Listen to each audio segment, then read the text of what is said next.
నమస్కారం ఘంటారావానికి స్వాగతం ముందుగా ప్రధాన అంశాలు ఓటమి భయంతోనే వైకాపా ఎమ్మెల్యేల బదిలీలన్న లోకేష్ జగన్ కుర్చీ మడత పెట్టేందుకు జనం సిద్ధంగా ఉన్నారని వ్యాఖ్య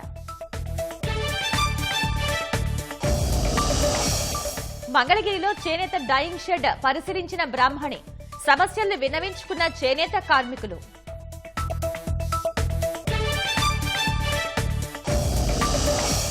మెగా డిఎస్సీ కోసం నిరుద్యోగుల ఉధృత పోరు మంత్రి బుగ్గన ఇంటి ముట్టడికి యత్నం నిరసనకారుల అరెస్ట్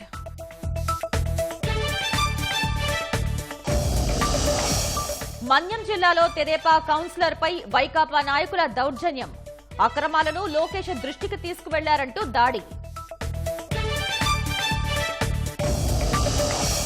నావల్నీ మృతిపై ప్రపంచ దేశ అధ్యక్షుల విచారం విపక్ష నేత మరణానికి పుతినే కారణమని బైడెన్ ఆరోపణ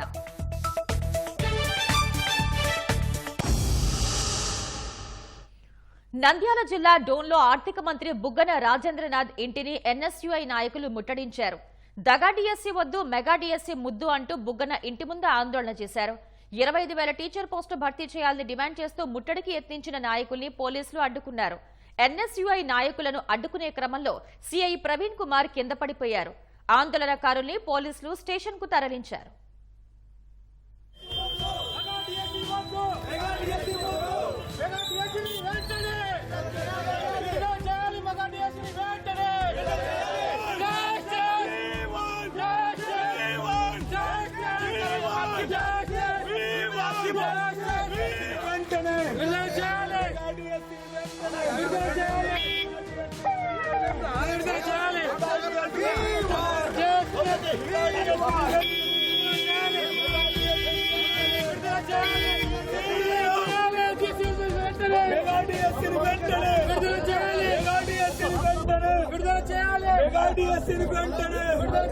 మంత్రి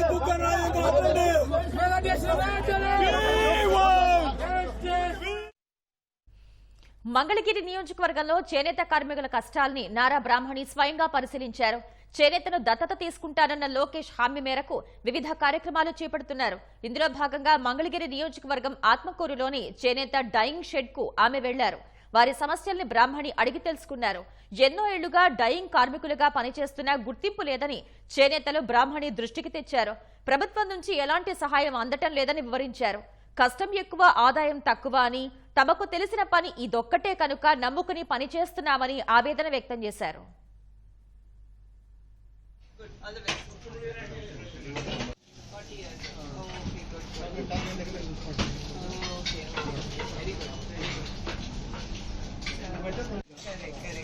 అందరూ గుంటూరు చెప్పాలి మీరు చెప్తే అవసరం వెళ్తే మగనే తెలియదుగా గుంటూరు అని చెప్పేవాళ్ళు ఇక్కడ గుడి కూడా ఉంది కదా వైకాపా రెబెల్ ఎమ్మెల్యేల అనర్హత పిటిషన్లపై ఈ నెల 19న తుది విచారణ జరగనుంది ఆనం రామనారాయణ రెడ్డి కోటమిరెడ్డి శ్రీధర్ రెడ్డి మేకపాటి చంద్రశేఖర్ రెడ్డి ఉండవల్లి శ్రీదేవిలకు సభాపతి నోటీసులు ఇచ్చారు ఈ నెల 19న జరిగే తుది విచారణకు హాజరు కావాలని నోటీసులో పేర్కొన్నారు విచారణకు హాజరు కాకుంటే ఇప్పటి వరకు తాను విన్న వాదనల ఆధారంగా పిటిషన్లపై నిర్ణయం తీసుకుంటానని స్పీకర్ తెలిపారు తుది విచారణకు హాజరు కావాలా వద్దా అనే అంశంపై ఎమ్మెల్యేలు న్యాయ నిపుణుల సలహాలు తీసుకుంటున్నారు రెబల్స్ పై చర్యలు తీసుకోవాలని పిటిషన్ ఇచ్చిన చీఫ్ విప్ ప్రసాదరాజుకు స్పీకర్ నోటీసులు ఇచ్చారు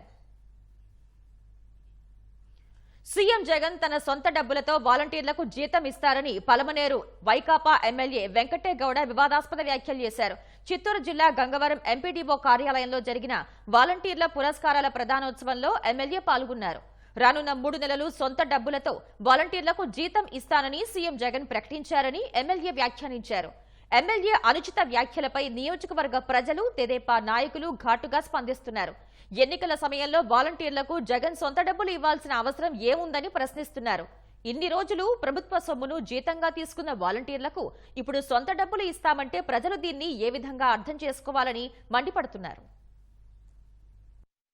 కోర్టు నుంచి ప్రభుత్వ నిధులు వాలంటీర్లకు ఇవ్వకూడదు అని వస్తే మన గౌరవ ముఖ్యమంత్రి గారు ఏం చెప్పారు తెలుసా మీకు తెలీదా ఈ 3 నెలల జీతం ప్రభుత్వం ఇచ్చినా ఇవ్వకపోయినా నా సొంత నిధులతో ఇస్తా నా బ్రాండ్ అంబాసిడర్ అమ్మా మీరు తెలుసుకోవాలా, ఈ 3 నెలల జీతము నా సొంతంగా ఇస్తా అని చెప్పి ఈ నెల నుంచి మీకు ఇచ్చే ఈ 3 నెలల జీతాలు జగనన్న సొంత నిధులు గుర్తుపెట్టుకోండి. అన్నమయ్య జిల్లా రాజంపేట సమీపంలో అర్ధరాత్రి జరిగిన రోడ్డు ప్రమాదంలో 2 మృతి చెందారు.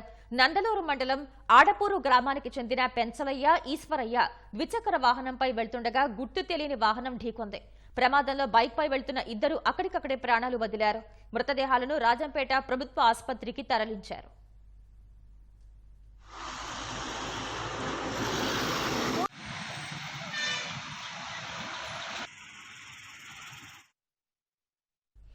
సున్నా వడ్డీకే రైతులకు పంట రుణాలన్నారు. మనసున్న మారాజులా ఫోజులు కొట్టారు. అధికారంలోకి వచ్చాక అసలు స్వరూపం బయటపెట్టుకున్నారు. సున్నా వడ్డీ అమలుకు కొర్రీలు వేశారు. నిబంధనల పేరిట కోతలు పెట్టారు. లబ్ధిదారుల సంఖ్య భారీగా తగ్గోశారు. వారికి నిధులు సకాలంలో ఇవ్వకుండా నాంచుతున్నారు.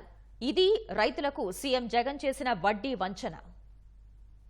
పంటలు వేసే ప్రతిసారి కూడా రైతన్నకు పెట్టుబడి కోసం తాను డబ్బులు బ్యాంకుల నుంచి తెచ్చుకుంటే ఆ డబ్బులు ఆయన రైతన్న కరెక్ట్గా సమయానికి గన కట్టగలిగితే ప్రభుత్వం తనకు తోడుగా ఉంటుంది అన్న ఒక భరోసా ఈ వైఎస్ఆర్ సున్నా వడ్డీ పథకం ద్వారా ప్రతి రైతుకు కూడా ఆ భరోసా కలిగించాలి. సన్న చిన్నకారు రైతులతో పాటు వాస్తవ సాగుదారులందరికీ కూడా పంట రుణాల మీద వడ్డీ భారాన్ని తగ్గించేందుకు వరుసగా 3వ ఏడాది ఈ పంట రుణాల మీద వైఎస్ఆర్ సున్నా వడ్డీ పథకాన్ని ఈరోజు అమలు చేస్తా ఉన్నాం. పంట రుణాలకు సున్నా వడ్డీ పథకం అమలుపై సీఎం జగన్ సుభాషితాలివి. ఈ మాటలు కోటలు దాటినా ఫలితం మాత్రం రైతుల దరి చేరలేదు. పంట రుణాలపై సున్నా వడ్డీ కింద 2018-19 లెక్కల ప్రకారమే ఏడాదికి 3,000 కోట్లకు పైగా జమ చేయాల్సి ఉంటుందంటూ సీఎంగా బాధ్యతలు తీసుకున్న తొలినాళ్లలో జగన్ చెప్పారు. ఆ లెక్కన 5 ఏళ్లలో అన్నదాతలకు 15,000 కోట్లకు పైగా సున్నా వడ్డీ నిధులు చెల్లించాలి. కానీ ఇప్పటి వరకు విడుదలైంది ఎంతో తెలుసా? 658 కోట్ల రూపాయలు మాత్రమే. రాష్ట్ర వ్యాప్తంగా ప్రతి ఏడాది దాదాపు 65 లక్షల మంది రైతులు వాణిజ్య, సహకార బ్యాంకుల నుంచి పంట రుణాలను తీసుకుంటారు. వీరిలో నుంచి నిబంధనల పేరిట పక్కన పెట్టగా మిగిలిన ఎంత శాతం మందికి వడ్డీ రాయితీ ప్రయోజనం దక్కుతుందో తెలుసా? కేవలం 12.3% మందికే.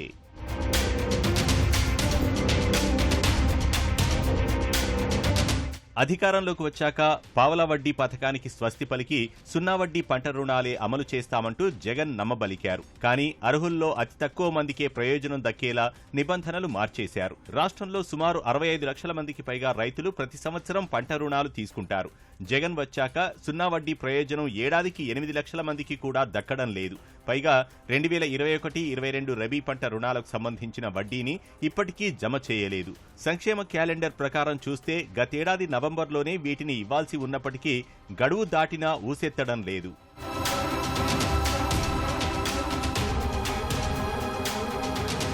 వాణిజ్య, సహకార బ్యాంకుల్లో పంట రుణాలు తీసుకున్న రైతులు వాటిని ఏడాదిలోగా చెల్లిస్తే అదే సమయంలో బ్యాంకులు వారిని సున్నా వడ్డీకి అర్హులుగా గుర్తించేవి. కేంద్రం ఇచ్చే 5%, రాష్ట్రం ఇచ్చే 4% వడ్డీ రాయితీని మినహాయించి అసలు మాత్రమే తీసుకునేవి. దీంతో రైతులకు తక్షణ ప్రయోజనం లభించేది. తర్వాత ఈ మొత్తాన్ని రాష్ట్ర ప్రభుత్వం విడతల వారీగా బ్యాంకులకు విడుదల చేసేది. అయితే జగన్ పగ్గాలు చేపట్టాక పంట రుణం చెల్లించే సమయంలోనే సున్నా వడ్డీ వర్తింపజేసే విధానాన్ని తుంగలో తొక్కేశారు. రైతులు ముందుగా వడ్డీతో సహా రుణమంతా చెల్లిస్తే తర్వాత వారి ఖాతాల్లో జమ చేస్తామనే నిబంధన పెట్టారు. సున్నా వడ్డీకి అర్హులైన రైతుల పేర్లను బ్యాంకులు సంబంధిత వెబ్సైట్లో అప్లోడ్ చేస్తే వారి వివరాలను పరిశీలించి నిధులు విడుదల చేస్తామన్నారు. అయితే వాటికి ఈ క్రాప్ నమోదు పేరిట అనేక మెలికలు పెట్టారు. ఈ సంవత్సరం సున్నా వడ్డీ పథకం రాలేదు. ఇంతకుముందు ఏటా 10 సంవత్సరం వచ్చాయి, ఈ సంవత్సరం రాలేదు. ఇవి వస్తాయని చూస్తున్నాం. ఎన్నికలు కూడా వస్తే మళ్ళీ అయిపోతాయేమోనని ఇప్పుడు వస్తే పంటలకు ఉపయోగపడతాయి దేనికైనా. నాకైనా అది 0 వైద్యాన్ని కట్టేసాము. మొత్తం కట్టాము, తర్వాత ఇస్తామన్నారు. ఇంకా రాలేదు. అసలు ఎవరు ఇస్తున్నారు? ఎవరు ఇట్లా వచ్చాయి 4 ఏళ్ళు కానీ 3 ఏళ్ళు కానీ ఎంత వడ్డీ అయితే 6 వేలు కానీ 5 వేలు కానీ ఇచ్చేవాళ్ళు. 11 నెలలు వాళ్ళు టయానికి కడితే ఇప్పుడు ఏం లేదు. ఎవరు ఇచ్చేవాళ్ళు లేదు, సచ్చేవాళ్ళు లేదు. 2 సంవత్సరాల బయట కొంచెం బాగా ఇబ్బంది పడుతున్నారండి రైతు సోదరులు. ఈ వడ్డీలు తెచ్చుకుంటున్నారు కానీ బాకీలు తీరక 2 రూపాయల వడ్డీలు తీసుకొచ్చి వాళ్ళకి వడ్డీలు కట్టలేక ఈ పంటలు సరిలేక బాగా ఇబ్బందిగానే ఉంది. ఇప్పుడు జనం కోసం చేసేది కానీ రైతు వాడు బతికి ఇంకో వాళ్ళు బతికించడానికేగా చేసేది. ఏదన్నా అందించారనుకోండి గవర్నమెంట్ పరంగా ఏమైనా కొంతమందికి చేస్తారు, లేకపోతే రైతు సోదరులు చేసే ఇదే పడట్లేదు. సీఎం జగన్ పుణ్యమా అని సున్నా వడ్డీ పథకం అమలు ఉందో లేదో అనేలా తయారైంది. రైతులు మొదట సొంతంగా చెల్లించక తప్పడం లేదు. 2022 రబీ పంట రుణాలను 2023 మార్చిలోగా చెల్లించాల్సి ఉంటుంది. వీటిని బ్యాంకులన్నీ అప్లోడ్ చేయాలి.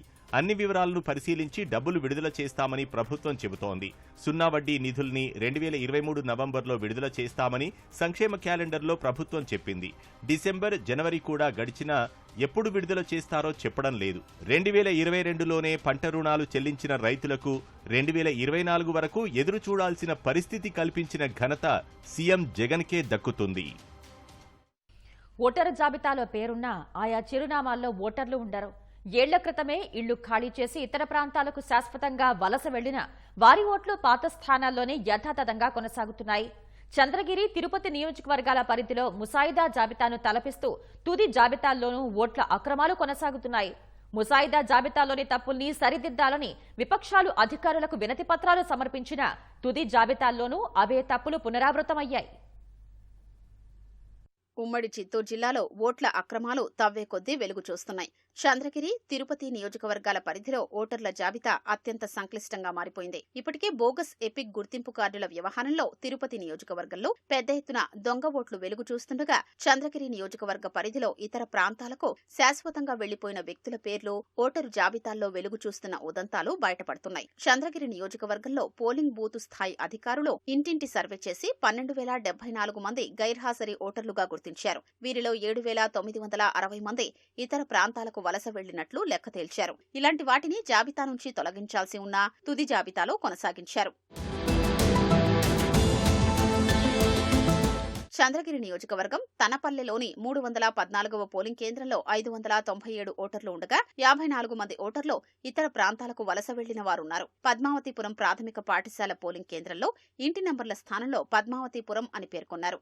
కొన్ని ప్రాంతాల్లో శాశ్వతంగా వెళ్లిపోయిన వ్యక్తుల పేర్లు కొనసాగుతుండగా, మరికొన్ని చోట్ల మృతులు, డబ్లింగ్ ఓటరు పేర్లను తొలగించలేదు. 301 పోలింగ్ కేంద్రంలో 36 ఓటర్ల వద్ద ఇంటి నెంబరును ఏకంగా వేదాంతపురం పేరుతో జాబితాలో చేర్చారు. 1361 ఓట్లు ఉన్న 301 పోలింగ్ కేంద్రంలో దాదాపు 40 ఓటర్ల ఇంటి నెంబర్ల వద్ద వీధి పేర్లను జాబితాలో పొందుపర్చారు. చంద్రగిరి పరిస్థితి ఇలా ఉంటే, తిరుపతి నగరంలో ఓటరు జాబితా అవకతవకలతో నిండిపోయింది.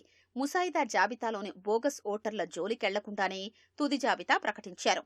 నెలల తరబడి నిత్యం సమావేశాలు, సలహాలు, సూచనలు, క్షేత్ర పర్యటనలు చేసిన అధికారులు, బిఎల్ఓలు, రెవెన్యూ సిబ్బంది చివరకు ఏం సాధించారని విపక్షాలు ప్రశ్నిస్తున్నాయి. ఒక్కో చిరునామాలో 30 నుంచి 40 మంది ఓటర్లు, బస్టాండ్ చిరునామాగా భిక్షగాళ్లకు ఓటు హక్కు, అధికార పార్టీ నేతల ఇళ్లలో పదుల సంఖ్యలో ఓట్లపై అధికారులు నోరు మెదపడం లేదు. నగరంలోని 34వ డివిజన్ కార్పొరేటర్ ఎం మునిరామిరెడ్డి ఏకంగా 3 చోట్ల ఓటు హక్కు పొందారు. 118 ఒక ఓటు ఉండగా 115 పోలింగ్ కేంద్రంలో 2 వేర్వేరు ఇంటి నెంబర్లతో 2 ఉన్నాయి. ఈ దొంగ ఓటర్ల గురించి వైసీపీ కార్పొరేటర్లు మరియు నాయకులు పక్క వార్డులో నుంచి ఈ వార్డులోకి ఒక్కొక్కరు 100 ఓట్లను యాడ్ చేశారు. పేర్లు మార్చి, ఇంటి అడ్రస్లు మార్చి ఓటర్లని ఎక్కువ సంఖ్యలో ప్రభావితం చేసేదానికి, వాళ్ళ గెలుపొందడానికి అదే పనిగా ధ్యేయంగా పక్క వార్డు నుంచి ఈ వార్డుకి ఓటర్లని అధికంగా చేరుస్తున్నారు. అదే జీవకోణంలో చూసుకుంటే వైసీపీ నాయకుల ఇంట్లల్లో, ఒక్కొక్కరి ఇంట్లల్లో ఒక్కొక్క బూతులో 27 నుంచి 30 ఓట్ల దాకా యాడ్ చేయడం జరిగినది. ఇది ఎన్నికల కమిషనర్ గారు గుర్తించి చర్యలు తీసుకోవాల్సిందిగా కోరుతున్నాం. తిరుపతి నియోజకవర్గంలో దొంగ ఓటు ప్రక్రియ కొనసాగుతుంది.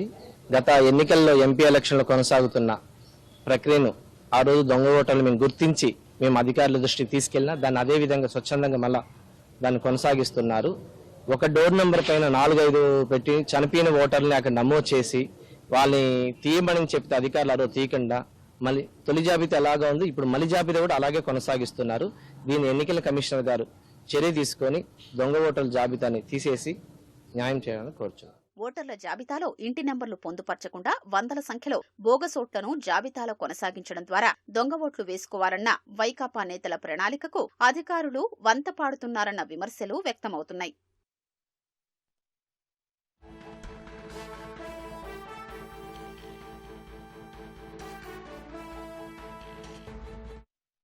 తాజాంశాన్ని చూస్తున్నాం. సిపిఎస్ ఉద్యోగుల చలో విజయవాడకు అనుమతిని పోలీసులు నిరాకరించారు. దీనికి సంబంధించిన మరింత సమాచారాన్ని మా ప్రతినిధి శ్రీనివాస్ అడిగి తెలుసుకుందాం. శ్రీనివాస్, ఉద్యోగుల చలో విజయవాడ అనుమతి నిరాకరణకు సంబంధించిన సమాచారం ఏంటి? థ్యాంక్ యూ శ్వేత. గత 4 ఏళ్లుగా సిపిఎస్ రద్దుకు సంబంధించి ఉద్యోగులు ఉపాధ్యాయులు కూడా ఎదురు చూస్తున్నారు. గత ఎన్నికల్లో ముఖ్యమంత్రి జగన్మోహన్ రెడ్డి తాను అధికారంలోకి వచ్చే వారం రోజుల్లో సిపిఎస్ ను రద్దు చేస్తామంటూ కూడా హామీ ఇచ్చారు. అదే హామీని అమలు చేయమని 4.5 ఏళ్లుగా అటు ఉద్యోగులు ఇటు ఉపాధ్యాయులు కూడా ఆందోళన చేస్తున్నారు. అయితే ప్రభుత్వం అనూహ్యంగా ఆ జీపీఎస్ ను తెర మీదకి తీసుకొచ్చి జీపీఎస్ ను అమలు చేయాలని చూస్తుంది. ప్రభుత్వం ఈ జీపీఎస్ ను అమలు చేయాలని చూస్తున్నా ఉద్యోగులు ఉపాధ్యాయులు కూడా అంగీకరించలేదు. ఎట్టి పరిస్థితుల్లో ఓపీఎస్ ను అమలు చేయాల్సిందేనని వారు పట్టుబడుతున్నారు. ఈ నేపథ్యంలో ప్రభుత్వం మీద ఒత్తిడి పెంచేందుకు ఏపీ సిపిఎస్ ఏ ఆధ్వర్యంలో రేపు ఓట్ ఫర్ ఓపీఎస్ పేరు నినాదం పేరుతో చలో విజయవాడకు పిలుపునిచ్చారు. అయితే చలో విజయవాడకు పిలుపునిచ్చిన నేపథ్యంలో పోలీసులు రేపు చేపట్టిన ఈ చలో విజయవాడకు అనుమతి లేదంటూ కూడా ప్రకటించడం జరిగింది. ఇప్పటికే విజయవాడ వ్యాప్తంగా కూడా పోలీసులు ప్రత్యేక చెక్ పోస్టులు పెట్టి ఇప్పటికే చెక్ చేస్తున్నారు. మరొక వైపు ఏదైతే ఈ చలో విజయవాడకు పిలుపునిచ్చారో ధర్నా చౌక్ లో భారీ ఎత్తున పోలీసులు మోహరించారు. ధర్నా చౌక్ వద్ద అటు ఇటు కూడా బారికేడ్లు పెట్టి పోలీసులు భారీ ఎత్తున ఇక్కడ మోహరించారు. అలాగే ఎవరైనా ఈ సిపిఎస్ రద్దు పేరుతో ఎవరైతే వస్తారో వారందరినీ కూడా అరెస్ట్ చేసేందుకు ఇప్పటికే వెహికల్స్ అయితే సిద్ధం చేయడింది. రేపు నగర వ్యాప్తంగా కూడా పోలీస్ 30 యాక్ట్ అలాగే 144 సెక్షన్ అమల్లో ఉంటుంది కాబట్టి ఎవరు కూడా విజయవాడకు సిపిఎస్ ఉద్యోగులు ఎవరు కూడా రావద్దు. ఈ రేపు చేపట్టిన చలో విజయవాడకు అనుమతి లేదు. ఒకవేళ కనుక వస్తే అరెస్ట్ చేస్తామంటూ కూడా పోలీసులు చెప్పడం జరిగింది. అయితే ఇప్పుడున్న పరిస్థితుల్లో మేము అనుమతి ఇవ్వలేము కాబట్టి ఈ చలో విజయవాడను విరమించుకోవాలి, లేని పక్షంలో అరెస్టులు తప్ప అంటూ కూడా పోలీసులు హెచ్చరికలు జారీ చేస్తున్నారు. ధన్యవాదాలు శ్రీనివాస్. మా జోలికొస్తావా, మా అక్రమాలను బయటపడతావా అంటూ పలువురు వైకాపా నాయకులు తెలుగుదేశం నేతపై దాడి చేశారు. పార్వతీపురంలో తెలుగుదేశం కౌన్సిలర్ నారాయణరావును వైకాపా నాయకులు కులం పేరుతో దూషించి దాడి చేశారు. ఎమ్మెల్యే జోగారావు వైకాపా కార్యకర్తల వల్ల తనకు ప్రాణహాని ఉందని బాధితుడు ఆందోళన వ్యక్తం చేశారు. ఘటనపై స్థానిక పోలీస్ స్టేషన్లో బాధితుడు ఫిర్యాదు చేశారు. తెదేపా నేతపై దాడిని స్థానిక నేతలు ఖండించారు.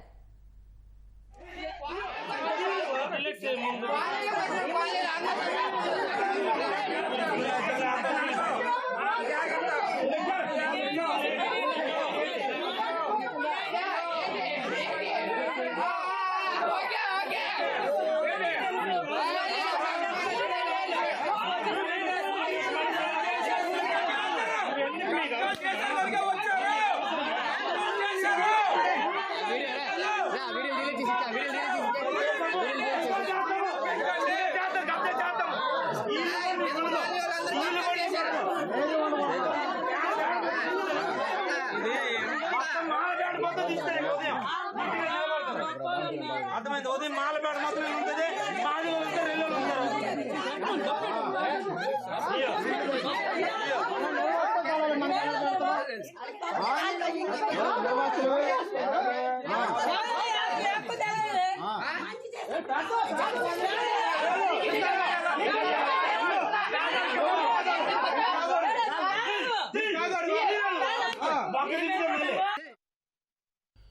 కోనసీమ జిల్లా ముమ్మడివరంలో ఉపాధ్యాయ జేఏసీ ఆధ్వర్యంలో ఉద్యోగుల ఆందోళన చేపట్టారు.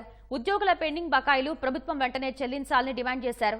ఓపీఎస్ విధానాన్ని పునరుద్ధరించాలని, 30% ఐఆర్ ప్రకటించాలని ఉద్యోగులు నినాదాలు చేశారు. జేఏసీ ఇచ్చిన పిలుపు మేరకు మేము గత 3 రోజులుగా కూడా ఈ యొక్క కార్యాచరణ అయితే మేము అమలు చేస్తూ వస్తున్నాము. ఈ రోజున తాలూకా స్థాయిలో మేము ధర్నాన్ని అలాగే ర్యాలీని కూడా నిర్వహిస్తున్నాము. మా యొక్క డిమాండ్ ఏంటంటే తక్షణమే మా యొక్క ఆర్థిక సమస్యలు వెంటనే పరిష్కరించాలి. మాకు రావాల్సినటువంటి 22,000 కోట్ల బకాయిల్ని ప్రభుత్వం వాళ్ళు వెంటనే చెల్లించాలి. అదేవిధంగా లేదా డిఏఎస్ కానీ ఏవి కూడా మాకు అందించిన సకాలంలో మాకు జీతాలు కూడా ఇవ్వకపోవడం శోచనీయం. కాబట్టి ప్రభుత్వం వాళ్ళు వెంటనే స్పందించి దీని మీద ఇంకా మేము ఉద్యమం తీవ్రతరం చేస్తున్నాము.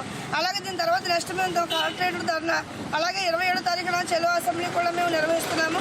మరి ఇప్పటికైనా ప్రభుత్వం మేలుకొని చర్చలు జరిపి మా నాయకులతోటి ఈ యొక్క ఉద్యమాన్ని మరి పరిగణలోకి తీసుకోవాలని చెప్పి సూచిస్తున్నాం. ఢిల్లీ మద్యం కుంభకోణంలో తమ సమన్లకు స్పందించడం లేదని ఈడీ దాఖలు చేసిన పిటిషన్పై ముఖ్యమంత్రి కేజ్రీవాల్కు నేరుగా హాజరు నుంచి న్యాయస్థానం మినహాయింపించింది. ఈడీ పిటిషన్పై విచారణకు నేరుగా హాజరు కావాలని గతంలో ఢిల్లీ అదనపు మెట్రోపాలిటన్ మ్యాజిస్ట్రేట్ ఆదేశించారు. ఇవాళ జరిగిన విచారణకు వీడియో కాన్ఫరెన్స్ ద్వారా హాజరైన కేజ్రీవాల్ అసెంబ్లీ బడ్జెట్ సమావేశాలు జరుగుతున్నందున నేరుగా రాలేకపోతున్నట్టు తెలిపారు. ప్రత్యక్ష హాజరు నుంచి నేటి విచారణకు మినహాయింపు ఇవ్వాలని ఆయన న్యాయవాది కోరారు. తదుపరి విచారణకు కేజ్రీవాల్ ప్రత్యక్షంగా హాజరవుతారని న్యాయవాది చెప్పారు. ఇందుకు అంగీకరించిన జడ్జి విచారణను మార్చి 16కు వాయిదా వేశారు. తమ సమన్లపై విచారణకు రాజకుండా కేజ్రీవాల్ కుంటి సాకులు చెబుతున్నారని ఈడీ పిటిషన్ దాఖలు చేసింది. ఉన్నత స్థానంలో ఉన్నవారే సమన్లు పాటించకుంటే సామాన్యులకు తప్పుడు సంకేతాలు వెళతాయని పేర్కొంది. మద్యం కుంభకోణం కేసులో మనీష్ సిసోడియా సహా పలువురు ఆప్ నేతలను అరెస్ట్ చేసిన ఈడీ కేజ్రీవాల్ కు అనేక సార్లు సమన్లు జారీ చేసింది. అయితే తప్పుడు ఆరోపణలు అంటూ విచారణకు వెళ్లేందుకు ఆయన నిరాకరిస్తున్నారు. వాతావరణ ఉపగ్రహం ఇన్సాట్ 3DS ప్రయోగానికి రంగం సిద్దమైంది.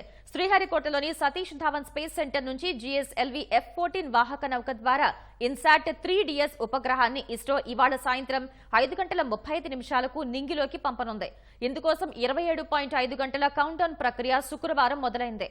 ఇన్సాట్ 3DS 3వ తరం వాతావరణ ఉపగ్రహం. ఎర్త్ సైన్సెస్ మంత్రిత్వ శాఖ దీనికి నిధులు సమకూర్చుంది. భూమి, సముద్రాల ఉపరితలంపై ఉండే వాతావరణాన్ని ఈ ఉపగ్రహంతో అంచనా వేయనున్నారు. విపత్తులకు సంబంధించి ఇది ముందే హెచ్చరించనుంది. మొత్తం 2274 కిలోలు బరువు కలిగిన ఇన్సాట్ 3DS ఉపగ్రహాన్ని భూమికి 36,000 కిలోమీటర్ల ఎత్తులోని భూస్థిర కక్షలో ప్రవేశపెట్టనున్నారు. భారత వాతావరణ శాఖ సహా మరిన్ని ప్రభుత్వ విభాగాలు ఈ ఉపగ్రహ సేవలు వినియోగించుకోనున్నాయి. GSLV సిరీస్ లో ఇది 16వ ప్రయోగం కాగా పూర్తి స్వదేశీ సాంకేతిక పరిజ్ఞానంతో క్రయోజెనిక్ ఇంజన్లు తయారు చేసుకుని చేస్తున్న 10వ ప్రయోగం కావటం విశేషం. వాతావరణ సేవల కోసం 2013లో ఇన్సాట్ 3D, 2016లో ఇన్సాట్ 3DR ఉపగ్రహాలను ఇస్రో అంతరిక్షంలోకి పంపింది.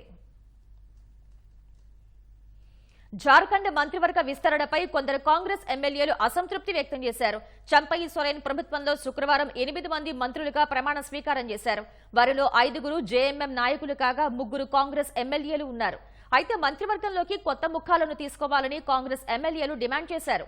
మంత్రివర్గ విస్తరణకు ముందే తమ అభిప్రాయాలను చెప్పామని కాంగ్రెస్ ఎమ్మెల్యే దీపికా పాండే తెలిపారు. కొత్త ప్రభుత్వం ఏర్పడితే కొత్త ముఖాలకు చోటివ్వాలని తాము చెప్పామని అన్నారు. మరో కాంగ్రెస్ ఎమ్మెల్యే అనూప్ సింగ్ కూడా ఇదే డిమాండ్ చేశారు. తమ డిమాండ్ను జార్ఖండ్ ప్రదేశ్ కాంగ్రెస్ కమిటీ అధ్యక్షుడికి చెప్పామన్నారు. మంత్రివర్గ విస్తరణకు హాజరైన మాత్రాన డిమాండ్లను విస్మరించినట్లు కాదని ఆయన అన్నారు. మంత్రివర్గ విస్తరణ తర్వాత పార్టీ ఎమ్మెల్యేలతో సమావేశమైన జార్ఖండ్ PCC అధ్యక్షుడు రాజేష్ ఠాకూర్ ఈ విషయంపై చర్చిస్తామని అన్నారు. మరోవైపు మంత్రులకు శాఖలను కేటాయించిన ముఖ్యమంత్రి Champai Soren home, personal, vigilance వంటి కీలక శాఖలను తన వద్దే అట్టిపెట్టుకున్నారు. విద్యార్థులను ఆకర్షించడానికి కోచింగ్ సెంటర్లు ఇస్తున్న మోసపూరిత ప్రకటనలకు అడ్డుకట్ట వేయడానికి కేంద్ర ప్రభుత్వం నడుం బిగించింది. ఇందుకోసం రూపొందించిన మార్గదర్శకాలను ప్రజాభిప్రాయం కోసం బహిర్గతం చేసింది. ఈ మార్గదర్శకాల ముసాయిదా తయారీ కోసం కేంద్ర వినియోగదారుల ప్రాధికార సంస్థ వివిధ భాగస్వామ్య పక్షాలతో చర్చించింది. విద్యార్థులు, తల్లిదండ్రుల్ని తప్పుదోవ పట్టించేలా ప్రకటనలు ఇవ్వకుండా అడ్డుకోవటానికి ఈ మార్గదర్శకాలను రూపొందించినట్లు ఆ సంస్థ పేర్కొంది. విద్యార్థుల ప్రతిభా పాఠవాలను గుర్తించకుండా కోచింగ్ సెంటర్ గొప్పతనంగా చెప్పడాన్ని తప్పుపట్టిన కేంద్రం 100% జాబ్ గ్యారంటీలు, ఎంపికలు వంటి అబద్ధపు ప్రకటనలు చేయకూడదని హెచ్చరించింది. అమెరికా అధ్యక్ష ఎన్నికలకు సిద్దమవుతున్న మాజీ అధ్యక్షుడు డొనాల్డ్ ట్రంప్నకు మరో ఎదురుదెబ్బ తగిలింది. తన సంపద పెంచుకునేలా బ్యాంకులు ఇతరుల్ని మోసం చేసే ప్రకటనలు చేశారంటూ డొనాల్డ్ ట్రంప్నకు న్యూయార్క్ న్యాయస్థానం $36,40,00,000 జరిమానా విధించింది. అంతేకాకుండా న్యూయార్క్లోని ఏ సంస్థలోనూ అధికారిగా, డైరెక్టర్గా ట్రంప్ పనిచేయకుండా 3 ఏళ్లు నిషేధం విధించింది. 2.5 నెలల విచారణ తర్వాత న్యూయార్క్ న్యాయమూర్తి ఆర్థర్ ఎంగోనాన్ ఈ మేరకు తీర్పు వెలువరించారు. అయితే తాను రిగ్గింగ్కు గురైన న్యాయ వ్యవస్థకు బలైపోయానని ట్రంప్ విచారణ సందర్భంగా వెల్లడించారు.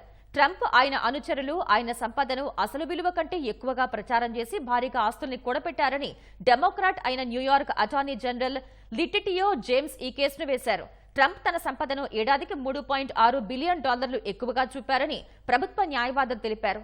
అయితే ఈ తీర్పుపై అప్పీల్ చేస్తానని ట్రంప్ చెప్పారు. జడ్జ్ న్యూయార్క్ అటార్నీ జనరల్ పై ట్రంప్ విమర్శలు గుప్పించారు. తానెవరినీ మోసం చేయలేదని, న్యాయ పోరాటంలో విజయం సాధిస్తానని ట్రంప్ విశ్వాసం వ్యక్తం చేశారు. రష్యా ప్రతిపక్ష నేత అలెక్సీ నావల్నీ మృతికి అధ్యక్షుడు పుతినే కారణమని అమెరికా అధ్యక్షుడు జో బైడెన్ ఆరోపించారు. నావల్నీ మృతికి కారణం ఏదైనా బాధ్యత మాత్రం పుతిన్దేనని శ్వేత సౌధంలో విమర్శించారు. పుతిన్ సర్కార్ తీరును, హింస, అవినీతిని నావల్నీ ధైర్యంగా ఎండగట్టారని బైడెన్ ప్రశంసించారు. నావల్నీ మృతి నేపథ్యంలో రష్యా దమనకాండను సమర్థంగా ఎదుర్కొనేందుకు ఉక్రెయిన్కు భారీగా ఆర్థిక సాయం చేసేందుకు కాంగ్రెస్ ఆమోదం తెలపాలని బైడెన్ కోరారు. నావల్నీ మృతిపై కెనడా ప్రధాని జస్టిన్ ట్రూడో విచారం వ్యక్తం చేశారు. నావల్నీని పుతినే హత్య చేశారని లాత్వియా అధ్యక్షుడు ఎడ్గార్డ్స్ రింకెవిక్స్ ఆరోపించారు. ఇది పుతిన్ చేసిన హత్యేనని ఉక్రెయిన్ అధ్యక్షుడు జెలెన్స్కీ విమర్శించగా German chancellor Olaf Scholz Navalny ఎంతో ధైర్యవంతుడని కొనియాడారు. అనేక ఐరోపా దేశాల్లో రష్యాకు వ్యతిరేకంగా నిరసనలు వెల్లువెత్తాయి. నావల్నీకి ప్రజలు నివాళులు అర్పించారు. అమెరికాలోని వర్జీనియా రాష్ట్రంలో ఘోర ప్రమాదం జరిగింది.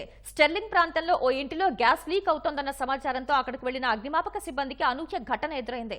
గ్యాస్ లీక్ అవుతున్న చోటును పరిశీలిస్తుండగా ఒక్కసారిగా పేలుడు సంభవించింది. ఈ ఘటనలో అగ్నిమాపక సిబ్బందిలో ఒకరు మృతి చెందారు. 11 మంది గాయపడ్డారు. క్షతగాత్రుల్ని హుటాహుటిన ఆసుపత్రికి తరలించారు. చికిత్స పొందుతున్న వారిలో 9 మంది అగ్నిమాపక సిబ్బంది, 2 ప్రమాదం జరిగిన ఇంటికి చెందిన వారని అధికారులు తెలిపారు. గ్యాస్ వల్ల సంభవించిన పేలుడు ధాటికి ఇల్లు పూర్తిగా ధ్వంసమైంది. ఘటనకు గల కారణాలపై పోలీసులు విచారణ చేస్తున్నారు.